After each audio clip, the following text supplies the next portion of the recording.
Olá, boa noite, boa tarde, bom dia, depende, claro, da hora que você estiver vendo esse vídeo. Aqui quem fala é o Pastor Jorge e hoje vamos dar continuidade nesse vídeo à nossa série de estudos sobre bibliologia. Como a gente já tem falado, a bibliologia ela é um ramo do estudo teológico que fala a respeito da origem da Bíblia, de como ela surgiu, de como ela foi, como os livros foram selecionados ao longo da história. E não só vamos falar a respeito da história da Bíblia, mas também vamos falar a respeito de interpretação bíblica e outros temas importantes para o nosso estudo pessoal das Escrituras. E a aula de hoje, ela tem a ver com um assunto bem mais histórico. Nós vamos falar a respeito de canonicidade, contar um pouco da história de como a Bíblia foi surgindo no decorrer da história da igreja, certo?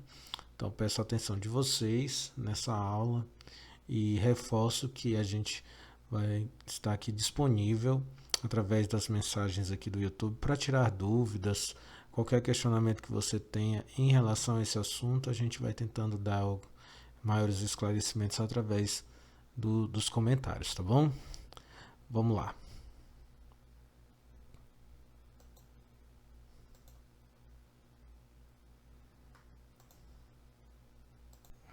Voltando de novo ao texto de Lucas, capítulo 1, verso 1, é interessante que o evangelista nos diz que muitos se propuseram a escrever uma narração dos acontecimentos que se cumpriram entre nós. Ou seja, para a gente recapitular um pouco que a gente já falou desse texto de Lucas em outras aulas anteriores. Lucas escreve o seu evangelho dentro de um contexto onde estava surgindo muitos escritos. Então ele tem essa preocupação de escrever uma narração porque muitos já estavam fazendo isso, muitos já estavam se dedicando a escrever, a registrar para a história os acontecimentos que se cumpriram no tempo de Jesus. Então ele, Lucas, se entende necessitado também de fazer esse registro. Então, como estávamos dizendo, essa afirmação de Lucas, do Evangelho de Lucas, mostra que muitas obras estavam sendo produzidas no início do cristianismo e, da mesma forma também, no período do Antigo Testamento, houve uma produção bastante volumosa de livros e obras que se relacionavam à história e à religião do povo judeu.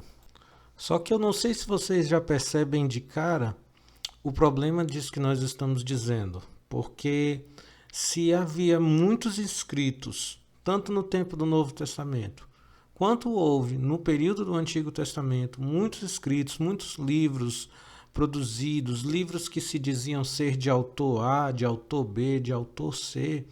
Então, um dos grandes problemas que a igreja enfrentou, a igreja primitiva enfrentou, foi conseguir filtrar dentro dessa variedade de livros, dessa variedade de escritos, de narrativas a respeito dos acontecimentos bíblicos, dos personagens bíblicos, das histórias bíblicas, no meio dessa efusão, digamos assim, de tantos escritos no meio da igreja.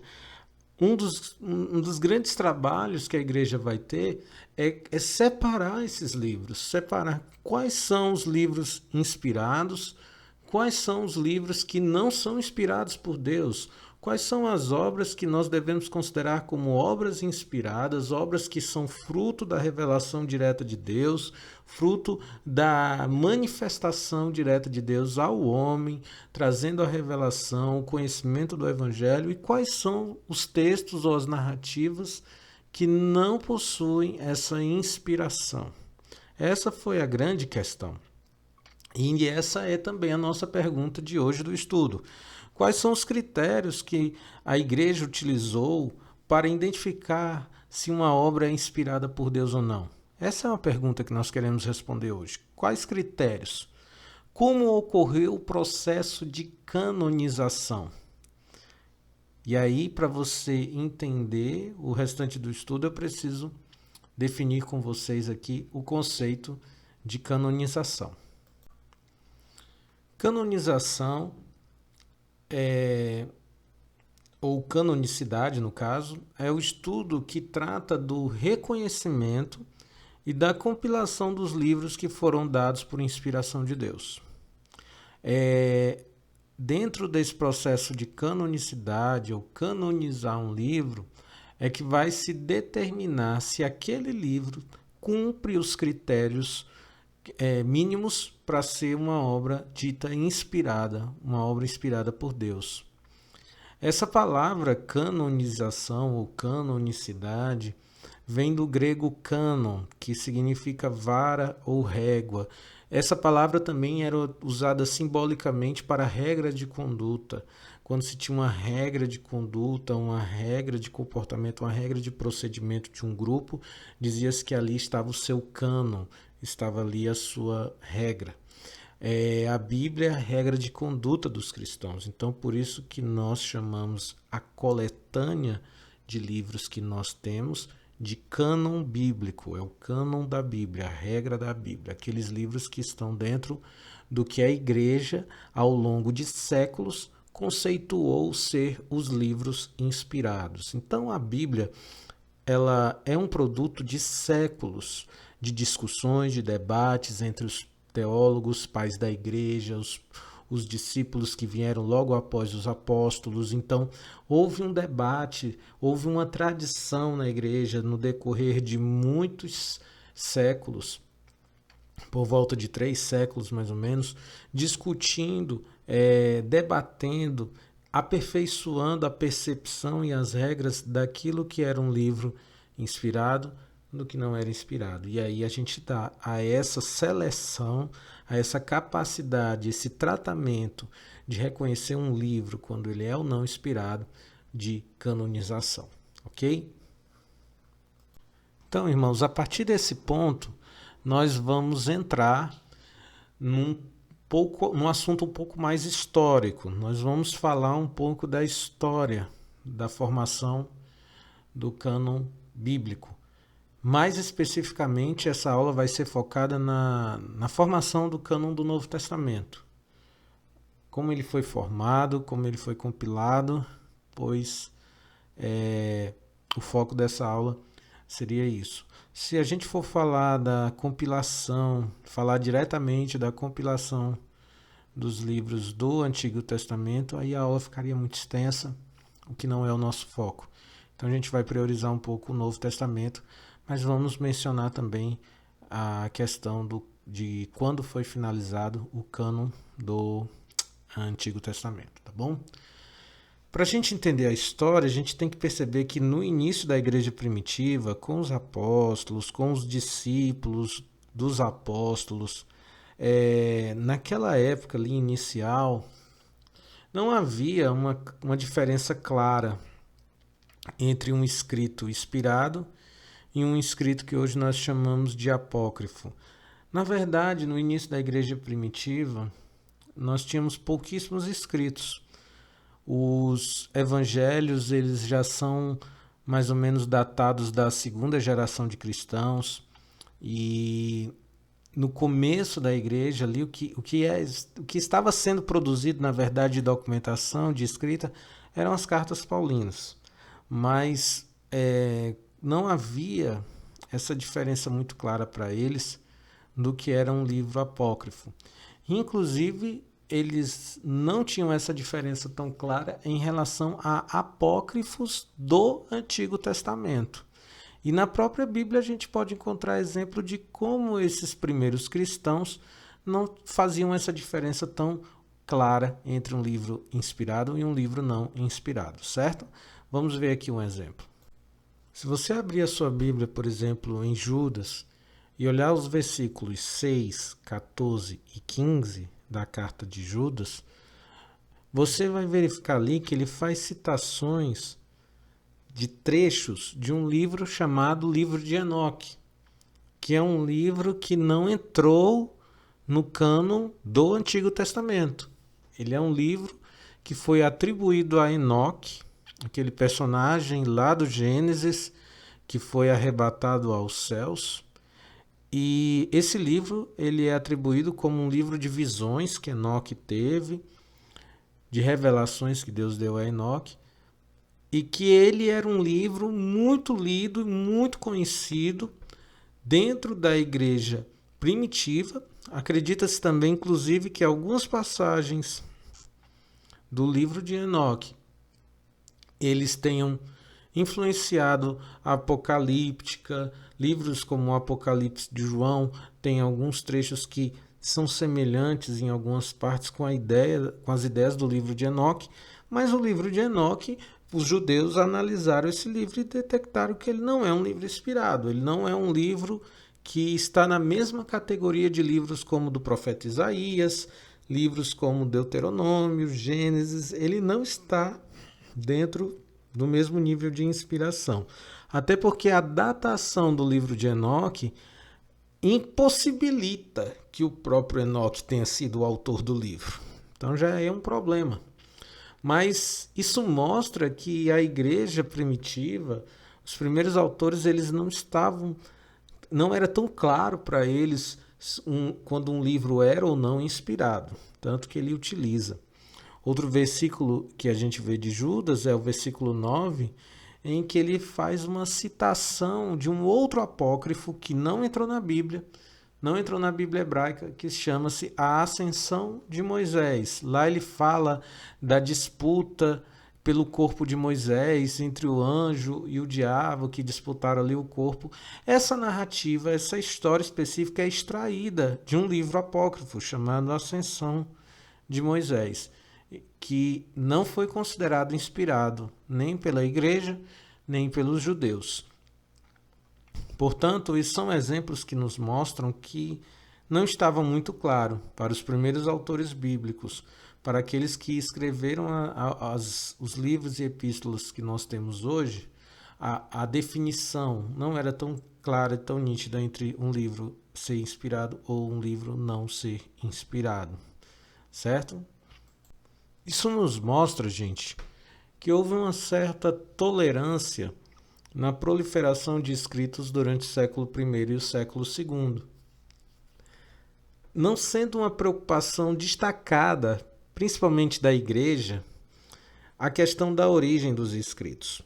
O que a gente percebe, na verdade, lendo alguns escritores antigos, como Eusébio de Cesareia, que cita Papias de Herápolis, o que a gente nota, assim, até a época de Papias, e Papias, acredita-se que Papias tenha sido discípulo direto do apóstolo João, é que aquelas gerações que estavam ligadas ainda aos apóstolos, pessoas que tinham vivido com os apóstolos, conhecido os apóstolos, participado do ministério apostólico, essas pessoas elas estavam muito mais inclinadas a valorizar a tradição oral, ou seja, as narrativas que eram passadas pelos discípulos que caminharam com os apóstolos, do que valorizar a escrita, a questão de escrever essas histórias. Então, eles eram muito mais inclinados a valorizar a tradição oral, as histórias que eram contadas, as histórias narradas de forma oral, que vinham diretamente dos primeiros discípulos, inclusive também de testemunhas oculares, pessoas que ainda eram vivas nessa época e que tinham visto acontecimentos que envolviam a história de Jesus, o ministério de Jesus, enfim, e os primeiros apóstolos. Então, essas testemunhas oculares que viram essas coisas, a tradição oral que elas contavam era mais valorizada pela igreja nos primeiros anos do que a escrita. Só que a gente sabe que essas pessoas foram morrendo, essa geração foi passando e foi se tornando dentro da igreja bem maior a geração que não conheceu nem a Jesus e não conheceu os apóstolos. Aí a coisa começa a complicar e a igreja começa a se inclinar, a prestar mais atenção nos escritos que iam surgindo no meio da igreja. Então, como eu estava falando, à medida em que os primeiros discípulos, os que eram discípulos diretos, que foram seguidores diretos dos apóstolos, à medida que os apóstolos e estes seguidores dos apóstolos, estes que viveram com os apóstolos, foram morrendo, as testemunhas oculares iam morrendo, essa geração ia passando, e aí acabou-se que a tradição oral, as histórias que eram perpassadas, contadas de geração em geração, começou a perder força, porque nós não tínhamos mais aquelas testemunhas que comprovavam testemunhalmente, oralmente, a veracidade das histórias que estavam sendo contadas. Nisso começa a surgir a explosão de inscritos.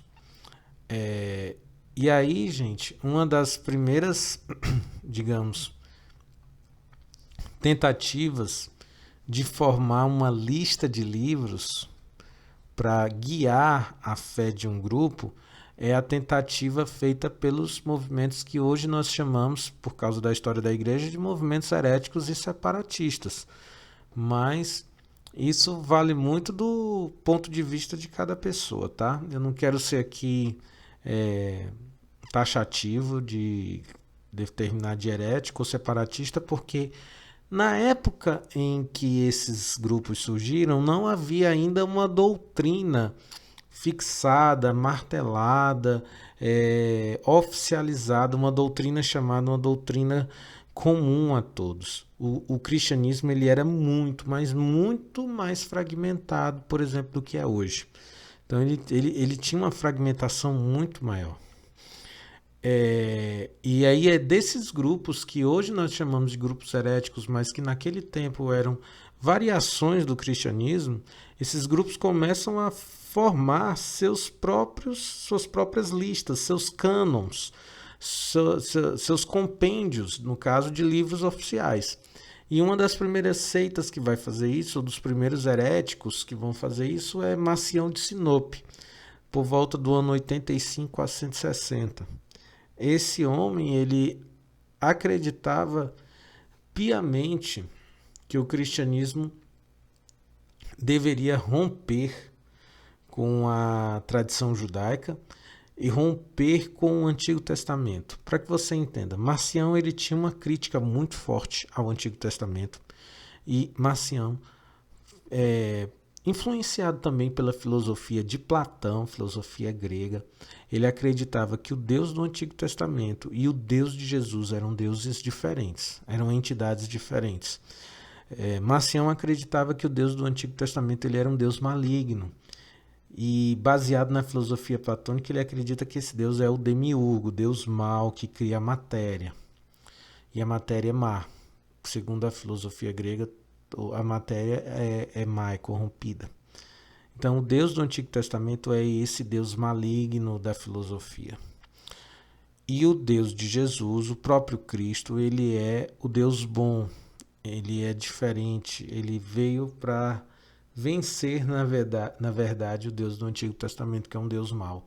Inclusive, Marcião chega a chamar o próprio Deus do Antigo Testamento de Satanás. Por aí você tira. Então, eu estou só pincelando aqui a doutrina de Marcião para você entender que ele, por conta de sua visão teológica, ele precisa construir uma série de livros, ele precisa encadernar, enumerar, juntar, organizar uma biblioteca de livros que possam estar mais alinhados com o seu pensamento.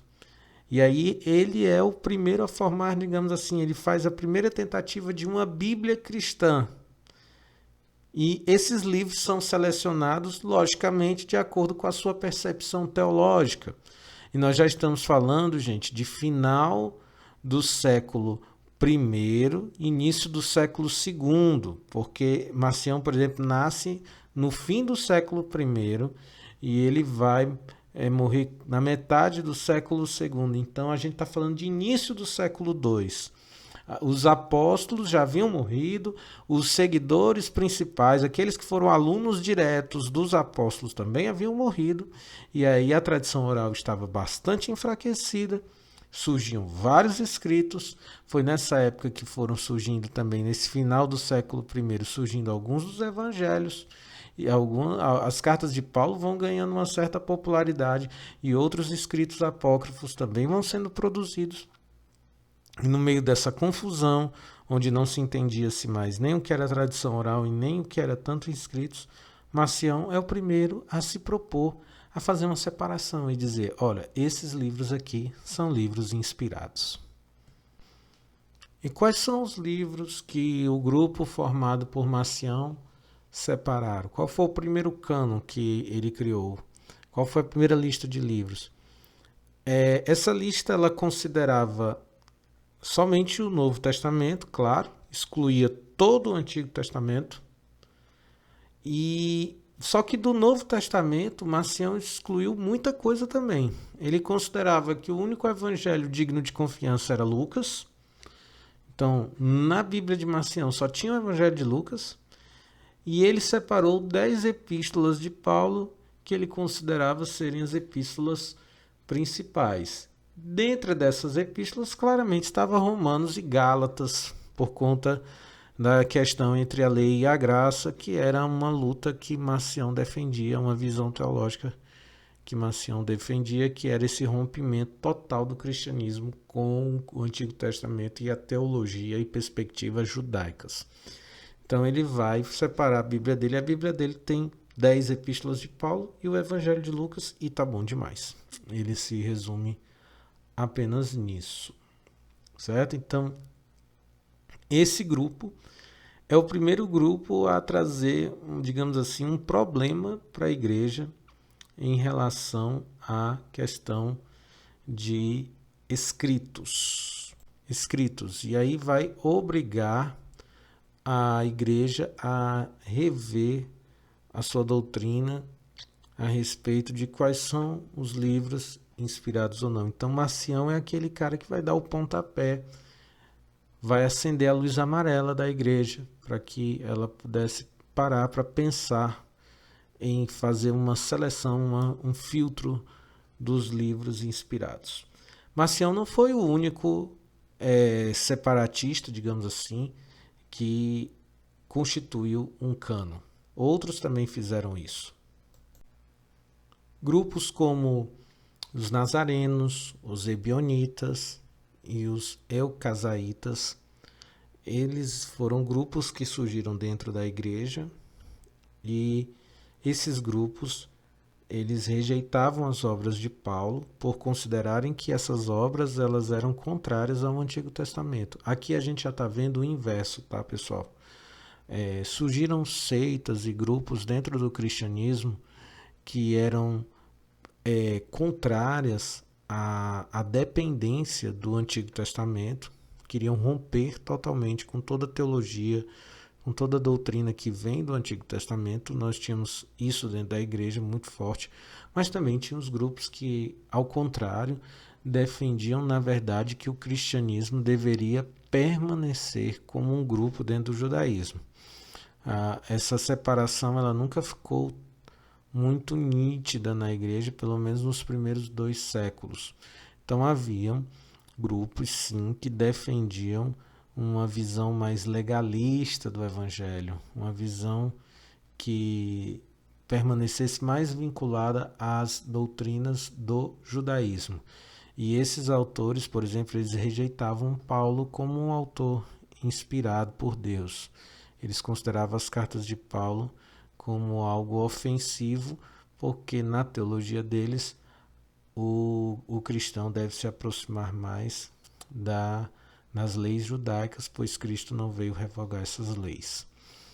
Orígenes, que foi um dos grandes pais da igreja, que viveu no fim do século II, nasceu no fim do século II e viveu até metade do século III.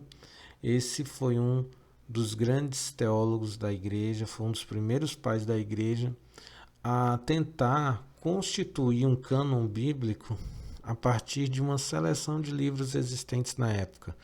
Orígenes ele foi pegando tudo que tinha de escritos cristãos e ele foi tentando analisar livro a livro, obra por obra, e tentando ali separar o que ele considerava ser uma escritura inspirada. E Orígenes, mesmo sendo um grande pai da igreja, ele tinha dificuldade, ele tinha uma séria dificuldade de aceitar que Paulo era uma escritura inspirada. As cartas de Paulo para Orígenes não eram uma escritura inspirada. Ele pensava nas cartas de Paulo como cartas de orientação à igreja, cartas práticas, cartas que estavam envolvidas ali a questões práticas ali daquele momento, daquela igreja, daquela realidade, mas não que fosse uma escritura que fizesse diferença na vida dos cristãos em todas as épocas, digamos assim. Então, Orígenes não tinha essa concepção, e aí as cartas de Paulo não entraram nessa Bíblia que Orígenes formou, né? Por conta dessa dificuldade. Eu não sei se está ficando claro para vocês que estão aí assistindo essa aula, mas a igreja, nos primeiros 2 séculos, século I, século II, século III, ela vai sofrer muito com essa questão, porque principalmente século I e II, o cristianismo ele era muito fragmentado. Ele tinha muitas correntes teológicas, ele tinha muitas correntes de pensamento. Tinha, por exemplo, a escola de Alexandria, que era comandada principalmente por Orígenes, a escola bíblica de Alexandria, e tínhamos a de Antioquia. Eles tinham formas diferentes de ler as escrituras. Orígenes era voltado mais para uma linguagem alegórica, uma leitura alegórica da Bíblia. Vê na Bíblia símbolo em tudo, vê metáfora em tudo, enquanto Antioquia seguia mais a prática de uma leitura histórica, de uma leitura mais, digamos assim, literalista do texto, né? Sem procurar ver tanto simbolismo dentro dele. Então havia muita fragmentação, havia diferenças, correntes teológicas diversas, o cristianismo se espalhou por todo o império, então a questão cultural, querendo ou não, ela foi muito forte. E essas questões históricas fizeram com que não houvesse, nos primeiros 2 séculos, uma unidade de escritos.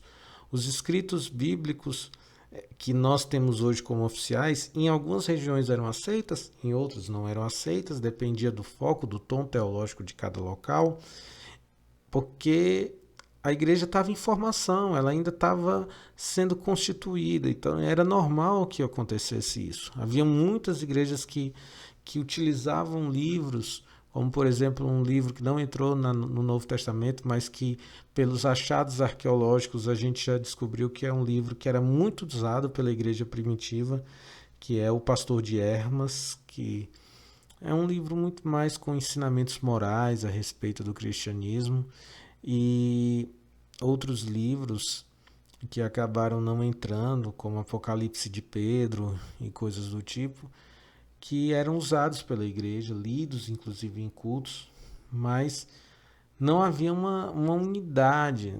A unidade estava sendo constituída. Essa unidade vai ficar muito mais clara a partir do século, entre o século III para o século IV, né? Que é onde a igreja se unifica junto com o Império Romano.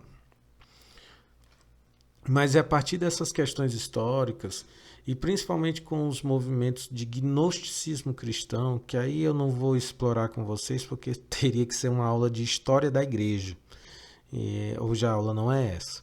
Mas os movimentos gnósticos dentro do cristianismo, os livros apócrifos do Novo Testamento, Evangelho de Tomé, Evangelho de Maria Madalena, que são obras gnósticas, que vão ganhando fama, vão crescendo dentro da igreja e vão destruindo a visão tradicional do cristianismo, vão tirando de Jesus, por exemplo, a sua humanidade.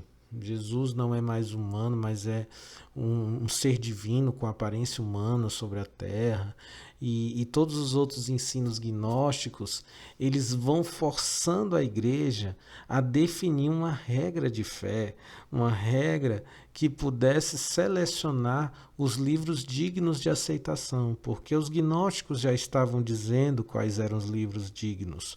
Os grupos como donatistas e outros que iam surgindo dentro da igreja estavam constituindo suas seleções de livros, e a igreja dita oficial não tinha ainda. Então isso forçou a igreja, digamos assim. A igreja se viu forçada, com o crescimento das heresias, de definir um cânon, uma regra que pudesse selecionar os livros dignos de aceitação. Foi daí que surgiu os princípios de canonicidade, que nós vamos falar um pouco mais à frente, certo? A gente vai já tocar no assunto aqui dos princípios de canonicidade. Mas antes de falarmos dos princípios, eu queria falar sobre o Concílio de Hipona, que foi o concílio da igreja que definiu, que bateu o martelo final a respeito dos livros que deveriam ser considerados livros canônicos, ou seja, os livros inspirados da Bíblia. A gente precisa entender uma coisa aqui sobre história, que esse concílio acontece em 393. Para quem conhece um pouco de história da igreja, já sabe que nesse período Constantino já havia se convertido à fé cristã no início do século IV, mais ou menos 313, a data, se eu não me engano, um pouco antes. Agostinho já tinha, aliás, Agostinho não, perdão, Constantino já havia feito um concílio chamado Concílio de Nicéia para resolver uma doutrina controvérsia chamada de arianismo, que aí é outra questão, como eu falo, a história da igreja, mas o arianismo também tinha um cânon, também tinha uma proposta de livros que se alinhavam à sua doutrina, e aí havia já muita confusão na igreja, e a ideia foi que o imperador convocasse esse concílio, o Concílio de Hipona, para resolver as questões, finalizar as questões nesse concílio, definir tudo que estava em aberto e que envolvia a escolha dos livros inspirados do Novo Testamento. Vale a gente citar que anteriormente que eu digo entre o fim do século I e o início do século II, foi feito na cidade de Jâmnia um concílio de judeus, de rabinos fariseus, que se juntaram num concílio chamado Concílio de Jâmnia, porque foi realizado na cidade de Jâmnia, e nesse concílio os rabinos entraram num consenso e finalizaram aquilo que nós chamamos de cânon do Antigo Testamento. O Antigo Testamento, como nós temos hoje, foi finalizado nesse concílio. Então, já séculos antes, os judeus já haviam chegado num consenso de quais eram os livros inspirados por Deus. Nesse consenso, eles rejeitaram os livros que nós chamamos de deuterocanônicos, que são livros que a Igreja Católica Apostólica Romana reconhecem como sendo inspirados, porém os judeus não reconhecem a inspiração divina desses textos. Esses livros deuterocanônicos, eles eram utilizados por correntes do judaísmo, mas os próprios judeus oficialmente, digamos assim, a doutrina oficial do judaísmo não reconhece, que são os livros que estão na Bíblia Católica, que são Tobias, Judite, 1º e 2º Macabeus, Baruque, Sabedoria de Salomão e Eclesiástico. Não confunda com Eclesiastes. Eclesiastes faz parte da Bíblia tanto católica quanto a Bíblia protestante, mas o Eclesiástico não é retirado tanto do cânon judaico quanto Bíblias de origem protestante. Mas, contra o Concílio de Jâmnia, o Concílio de Hipona considera os deuterocanônicos inspirados. Então, além dos livros do Antigo Testamento que nós temos na nossa Bíblia protestante, o Concílio de Hipona acrescentou esses livros deuterocanônicos, que estão até hoje na formação canônica da Bíblia católica. Então, o Concílio de Hipona separou os livros bíblicos, indo contra, inclusive, ao Concílio de Jâmnia, que foi o concílio realizado pelos judeus. E, nesse concílio, é fechado, quanto à questão do Novo Testamento também, a quantidade de 27 livros, que são os livros que nós temos até hoje nas nossas escrituras. Então, como estávamos dizendo, esses livros, eles foram, mesmo tendo sido rejeitados pelo Concílio dos Judeus, eles foram incluídos no cânon da Igreja de Hipona, e aí finalizou-se um total de 73 livros, que são os livros hoje que compõem a Bíblia católica.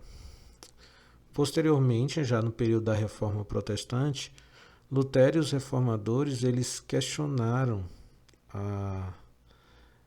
esses livros, né? Posteriormente, no caso como eu coloco aqui, Lutero e os reformadores questionarão esses livros, retirando-os da Bíblia protestante, porque Lutero, Calvino e os outros reformadores, eles vão se alinhar ao que foi tratado no Concílio de Jâmnia. Eles vão seguir a linha do texto massorético, a linha dos rabinos fariseus ali do século I. Então, esses livros deuterocanônicos, eles não entrarão na Bíblia que é formada no período da Reforma Protestante por Lutero e outros reformadores, ok?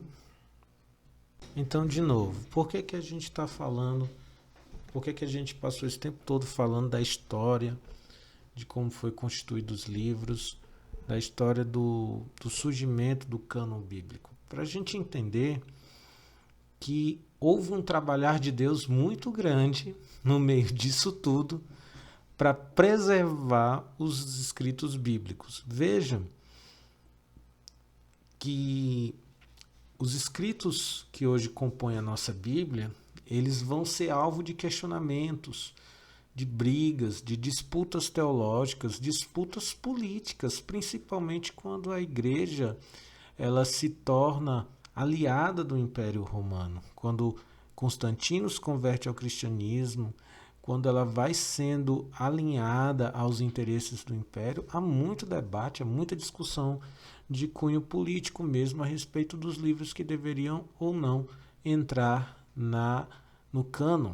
Então, há muitos debates, há muitas questões a serem levantadas. Foi séculos de análise, de estudo, séculos de questões, séculos de brigas entre movimentos heréticos e a igreja que hoje nós chamamos de ortodoxa. Então, houve muita questão. E a maravilha disso tudo é ver como o Espírito Santo conduziu isso, porque não sei se você lembra, nas nossas primeiras aulas a gente falou sobre o fato de a Bíblia ter uma concordância.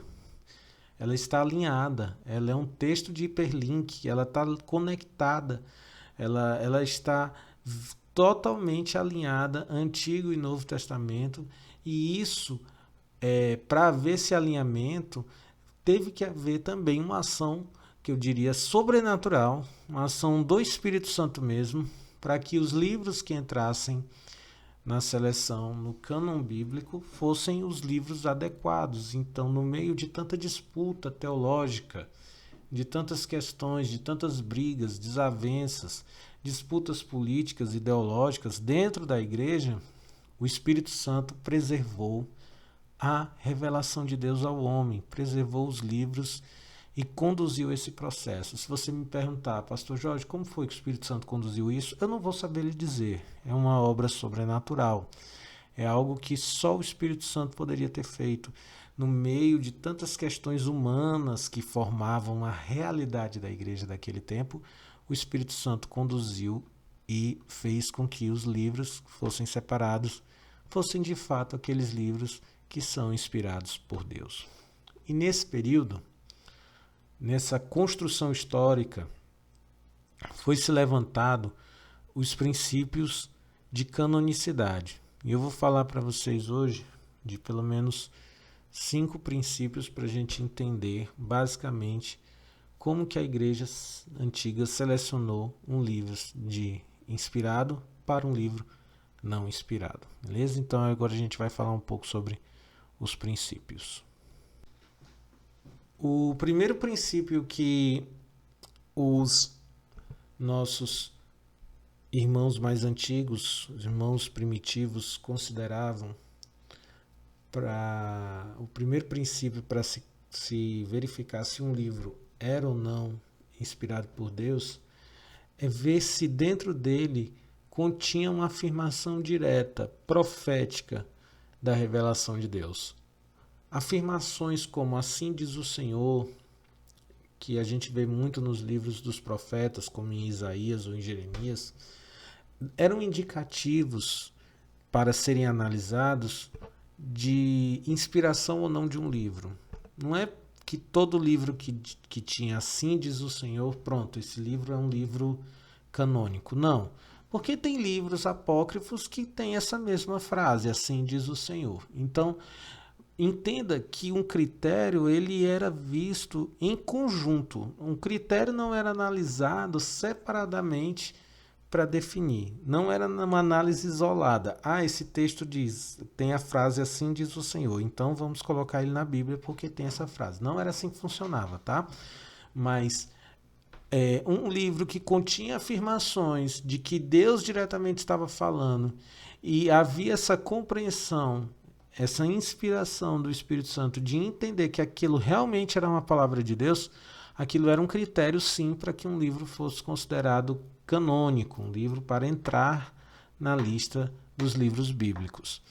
Nesse sentido, gente, o livro de Esther foi um dos livros que sofreu muita objeção dos judeus, porque ele é um livro que não cita o nome de Deus em nenhum momento. Não fala nem Deus, nem o Senhor, não usa-se nenhum termo, nenhum pronome de tratamento, nada. Deus é um personagem invisível, completamente invisível na história de Esther. Contudo, se você ler o livro de Esther com calma, você vai perceber Deus agindo naquela história, mesmo sem ser citado. Você vai ver o povo se quebrantando em jejum na presença de Deus, mesmo que o nome de Deus não seja citado. Você vai perceber Deus guardando o povo, você vai perceber as ações milagrosas de Deus na vida de Esther e na vida do povo judeu daquele tempo. Então, não tem como você não atribuir ao livro de Esther a autoridade de um livro inspirado.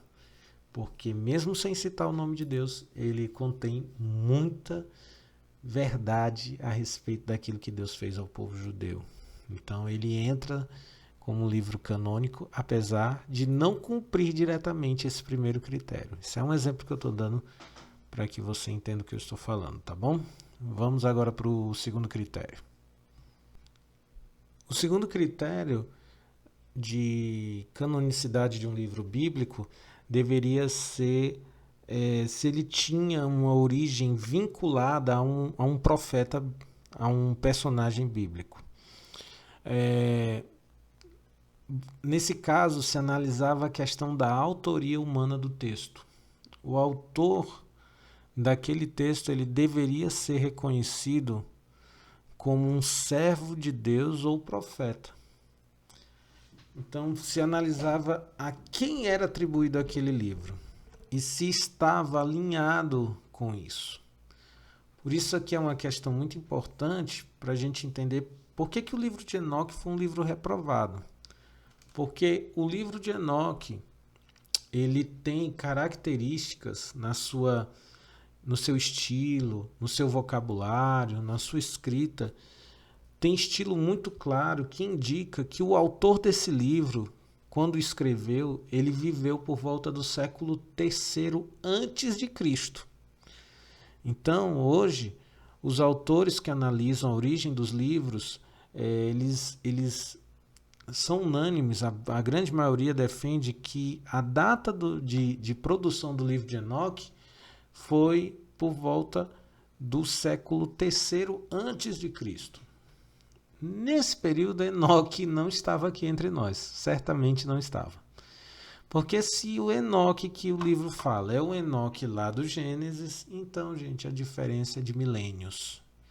É impossível que aquele Enoque citado em Gênesis tenha sido o Enoque que produziu o livro de Enoque. Então, por ter uma autoria falsa, digamos assim, o livro foi descartado da sua origem profética, então ele não entra no cânon judeu. Mas, mesmo assim, mesmo que ele não tenha essas características, como eu disse, a igreja primitiva utilizou muito o livro de Enoque. Apesar de que a autoria não é a autoria real do texto, mas esse era um dos princípios a ser analisado. Aquele que diz ser o autor, realmente é o autor daquele livro? Então, a tradição cristã antiga, a tradição judaica antiga vai dizer que todos os autores que nós temos na Bíblia são os autores bíblicos. Aí a gente entra numa outra questão que eu não vou querer aprofundar agora, que é a alta crítica, a análise histórico-crítica das escrituras que veio agora no século XIX, que vai questionar grande parte dos autores. Grande parte dos autores bíblicos são questionados. E tem outras questões, tipo, se Moisés escreveu o Pentateuco, os 5 livros, como é que Moisés escreveu sobre a própria morte? Então, esse segundo critério, cairia por terra o Pentateuco todinho se a gente for analisar ao pé da letra essa questão. Mas, mesmo com essas dificuldades, para a igreja que escolheu os livros, que selecionou os livros naquela época, um dos critérios era a questão da origem do livro. Ele tinha que ter a origem de um grande escritor, de uma grande personalidade, de uma personalidade profética. Tinha que ter uma origem pautada numa dessas personalidades. Ok? Vamos para o próximo. Esse terceiro critério eu considero talvez o mais importante de todos, que é o critério de que o livro deveria ser digno de confiança. E aí, irmãos, houve um trabalho de séculos da comparação da natureza doutrinária dos escritos. Ou seja, se analisava aquele escrito que era proposto de ser inspirado e fazia-se uma verificação doutrinária desse livro. Livro fulano de tal, por exemplo, o Evangelho de Pedro está dizendo que está se afirmando ser um livro inspirado. E aí iria-se estudar esse livro, iria-se ler o livro, perceber o livro, entender o que aquele livro aborda de doutrina. E aí se faria uma comparação entre aquilo que as igrejas consideravam, as igrejas cristãs de cunho ortodoxo, o que é que elas acreditavam como sendo a doutrina verdadeira. E aí se compara o texto. Este evangelho de Pedro está dizendo que é inspirado. E aí se compara com a doutrina. Então se percebe nesse choque que aquele escrito não está batendo com a doutrina geral da igreja, não está batendo com a doutrina dos evangelhos, dos textos que já foram selecionados como inspirados. Gente, só para vocês entenderem um pouquinho do que eu estou falando, eu sei que eu falei para vocês que o Concílio de Hipona bate o martelo sobre os livros lá no ano 393. Mas antes disso, por volta do século III, já se tinha no meio da igreja, por exemplo, a convicção dos 4 evangelhos. Século II, século III, a maioria das igrejas já aceitavam os 4 evangelhos que nós temos hoje. Então, Os debates finais é que foram nessa época, mas anteriormente já se tinha certeza de muitos livros que hoje nós temos na nossa Bíblia. Então, quando se pegava, por exemplo, um Evangelho de Pedro e comparava-se com os 4 evangelhos que a igreja, no geral, já aceitava, e aí via-se os erros, as diferenças, a forma como se descrevia Jesus totalmente diferente, esse livro era descartado. Isso foi muito importante para fazer no período em que se cresceu o movimento gnóstico dentro da igreja. E isso também foi feito com relação ao Antigo Testamento, que é os exemplos que eu cito aí no slide. Ó. No texto de 2 Macabeus, capítulo 12, verso 45 e 46, está ensinando para nós lá que nós devemos fazer intercessão pelos mortos, que é uma prática, inclusive, muito utilizada na doutrina católica apostólica romana, de interceder. O que é a missa de sétimo dia? É uma intercessão pelo morto. E isso é baseado, essa doutrina católica é baseada nesse texto de Macabeus. Algo que o restante da Bíblia não dá respaldo nenhum. Nem os judeus respaldam essa prática. Tobias capítulo 12, verso 9, que é um livro que não está na Bíblia protestante, mas está nas Bíblias católicas, ele diz que aquele que dá esmola ao pobre, paga os pecados, tem os seus pecados expiados. E aí, quando se compara um livro desse com uma doutrina dessa, por exemplo, quando Lutero, Calvino pega um livro desse e compara com a doutrina da expiação de Cristo, da salvação pela fé que Paulo defende, está totalmente contrário. Então não entra. E por isso que eu digo que esse é um dos critérios mais importantes. Porque quando se faz o choque, a comparação, aqueles livros que apresentam erros, aberrações, distorções da natureza doutrinária que já era compreendida pela igreja, ou pela grande parte da igreja, esses livros vão sendo colocados de canto no decorrer do tempo, ok? Esse quarto princípio que eu vou falar, ele tem a ver com o que eu estava falando. Se faz análise doutrinária, mas aqui se faz uma análise histórica sobre a aceitação do livro. Esse livro que está querendo entrar na Bíblia, ele é um livro que historicamente ele foi aceito pela comunidade? E aí, esse quarto princípio, diz que quanto mais amplamente o livro era aceito, era lido, era usado nas liturgias da igreja antiga, quanto mais difundido aquele livro era, mais próximo aquele livro estava da canonicidade, porque ele era uma característica de universalidade da mensagem. Quanto mais universal a mensagem daquele livro, quanto mais aquele livro era aplicável nas igrejas. E lembre-se que eu estou falando de cristianismo antigo, um cristianismo que era altamente fragmentado.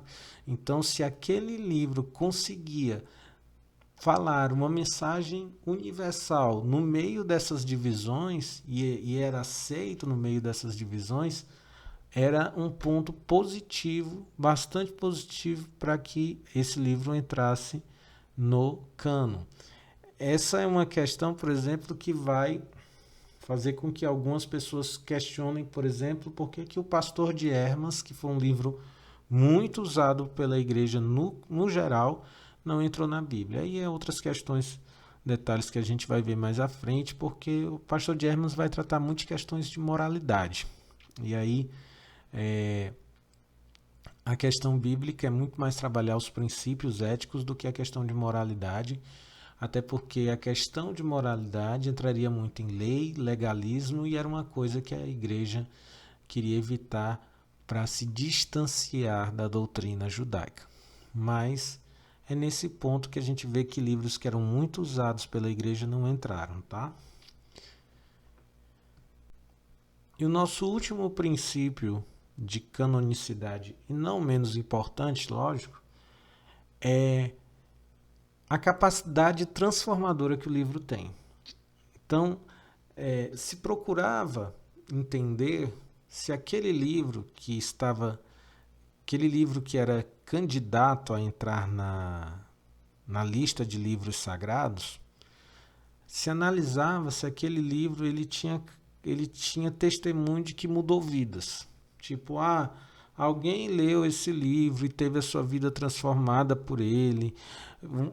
o Espírito Santo usou aquele livro para convencer a pessoa do pecado, da justiça e do juízo.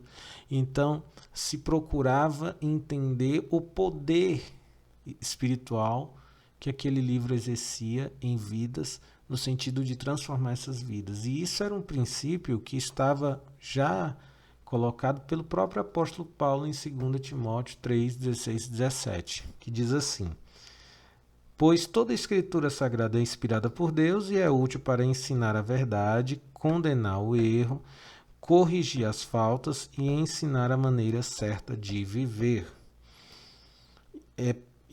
E isso para que o servo de Deus esteja completamente preparado e pronto para fazer todo tipo de boas ações. Ou seja, o apóstolo Paulo, escrevendo aqui para Timóteo, ele está dizendo que a escritura que é inspirada, a escritura que é produto da revelação de Deus, que é a autêntica revelação de Deus ao homem, essa escritura ela é inspirada no sentido de transformar a nossa vida, de nós lermos ela e termos a nossa vida moldada por essa escritura, transformada sobrenaturalmente a partir da sua leitura. Então, se verificava no testemunho entre as igrejas se aquele livro ele tinha esse histórico, ele tinha essa característica. É uma análise bastante espiritual, mas muito importante para que a gente entenda o poder da palavra de Deus. Então aqui se verificava o poder transformador da palavra. E aí, a partir desse critério, alguns livros entraram e outros não entraram no cânon bíblico. Ok? Gente, eu vou concluir por aqui a aula, tá? A aula foi um pouquinho extensa, como as outras. É um assunto muito longo. Eu quero que vocês entendam que eu não tive como aprofundar demais esses assuntos, entrar em detalhes mínimos, porque aí a gente perde a noção. O que eu espero que fique no seu coração é que, apesar de todas as lutas, dificuldades, de debates, de diferenças, de questionamentos, de divergências de visões que a gente vai encontrar na igreja primitiva, nós vamos ver o agir de Deus preservando, através desses critérios, preservando a Escritura Sagrada, preservando a sua revelação ao homem. Deus foi usando vidas, usando igrejas, usando comunidades no decorrer de séculos, de 3 séculos principalmente, para ir formando aquela lista de livros que hoje nós chamamos de Bíblia, de Escritura Sagrada. Então, Deus foi operando apesar das divergências.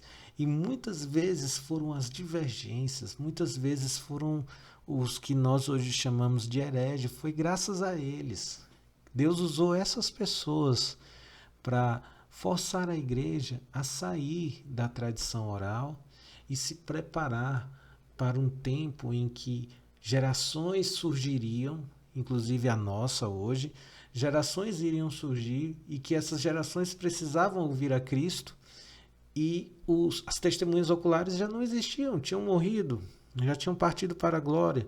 Então essa história precisava ser contada. Então, é um trabalhar de Deus no sentido de resguardar na multidão de testemunhos, na multidão de livros, nessa confusão de livros, Deus foi separando, foi ajudando a igreja, foi direcionando a igreja a separar aqueles livros que são dignos de fé, dignos de confiança, que revelam a nós a grandeza e a glória do nosso Deus e o seu agir na história. Então, essa é o ensinamento que eu quero poder deixar para vocês nessa noite, tá bom? E para falar para vocês, na próxima aula a gente já vai entrar em questões de interpretação bíblica. Nós vimos a história da Bíblia, como a Bíblia foi constituída, como esses livros foram unidos no decorrer da história, como foram separados e finalizados para formar o que hoje nós chamamos de Bíblia cristã, Bíblia Sagrada. Então nós já temos aqui a história de como ela chegou até nós, só que agora a gente precisa partir para o como lê-la. A gente vai estudar como ler essa escritura. Vimos que essa escritura é sagrada, vimos que ela é sobrenatural, vimos que ela testemunha de Deus porque ela está interligada totalmente, ela não se contradiz. Dentro da mensagem da salvação, ela é dignamente inspirada, ela é produto da revelação direta de Deus, porque ela vai nos revelando acerca da salvação em Cristo Jesus. Porém, nós agora vamos sair um pouco desse aspecto da história da formação, de como ela foi formada, da sua sacralidade. Entendendo isso, nós vamos partir agora para os princípios de interpretação. Nós vamos falar agora sobre os caminhos, as etapas que nós devemos percorrer para compreender bem o texto bíblico, tá bom? Então, nas próximas aulas a gente já vai partir para essa temática.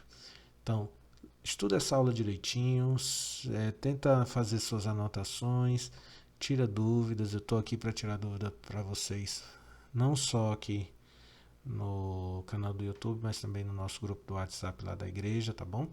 Fiquem à vontade e no mais, que Deus abençoe ricamente a vida de vocês. Deus abençoe, um grande abraço. Tchau, tchau.